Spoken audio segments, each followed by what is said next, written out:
Hot off the presses, regardless if you're an IT person or you're a business owner that has IT in your company, and which business doesn't these days, Microsoft Exchange, it's been shown it's currently under attack by nation-state actors. Hacking groups with ties back to China have been taking advantage of some previously unknown vulnerabilities in the Microsoft Exchange server software, dating back to Exchange 2010 all the way up to version 2019.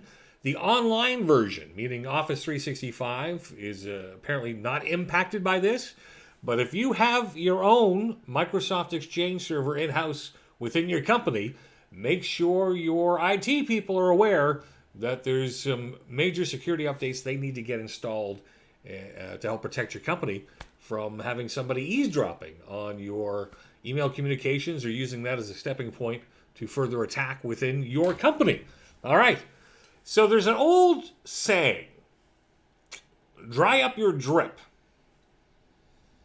It wasn't me. It means you got to fix your problems. Why am I making a water analogy or a water saying? Well, down in Florida, there is a water treatment center that is learning a very, well, I'm going to say a very difficult lesson, but really it's not that difficult. I've talked about it before. I'm sure it's a little bit of common sense to many of us, but to many others that haven't educated or haven't been educated yet, this is still happening. And what is this that's still happening? Well, obviously, if I'm talking about it, they got hacked. This water treatment center, they take care of the water for a large population. They got hacked, and they got hacked bad.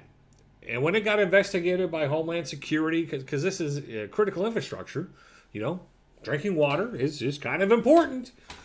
So it got investigated hard. FBI, Homeland Security, all state, local.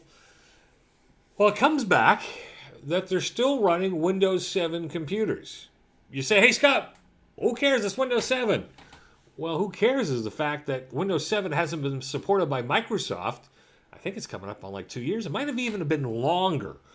So that means all this time there's been no security updates for those computer operating systems, yet they're still online and connected to the internet.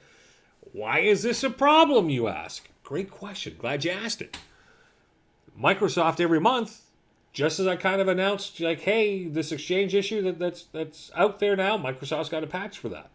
A security update to close the gap in the software, to keep people out. Well, every month Microsoft comes out with these updates. It's actually called Patch Tuesday. It's got a name. Everybody knows about it in the IT world, including the hackers. So it's not far to think what this process looks like. Microsoft announces, hey, here's the updates that fix these flaws. Get your systems patched. What happens? Does everybody run out and install the updates? No. Many people, didn't know about Patch Tuesday. If you just learned something new, I'm happy. I'm glad I was able to assist with that. I remember my dad used to always say, every day is a good day if you learn one thing new. So I just helped you learn that one thing. It makes me very happy. So the bad guys get informed that there's a vulnerability, and they know there's a large section of society that's not going to update it. So they start figuring out how they can use this. Well, now you take an operating system that hasn't been updated in 2 years, which gives an awful lot of doors, or potential doors, for bad guys to get in. Because it's impossible to patch, because there is no patches for the security flaws that Microsoft has already announced they know about and that they fixed, but with Windows 7 not updated.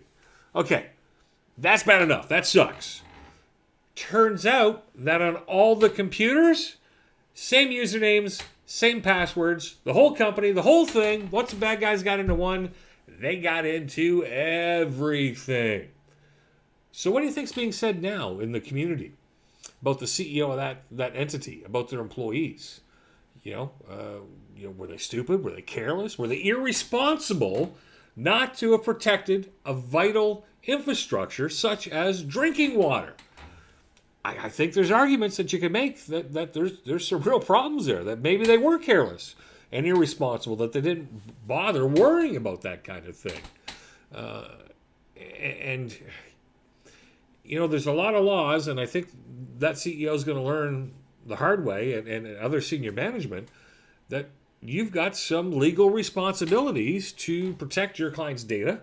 In this case, they needed to protect critical infrastructure, and if you don't, there can be repercussions.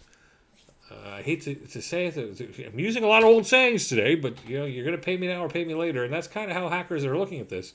If you don't take steps so that you can say that you took reasonable precautions to protect your company, your client's data, and there's an incident, you're going to have some problems. So really, the question is, are you going to pay for it now, or are you going to pay for it later?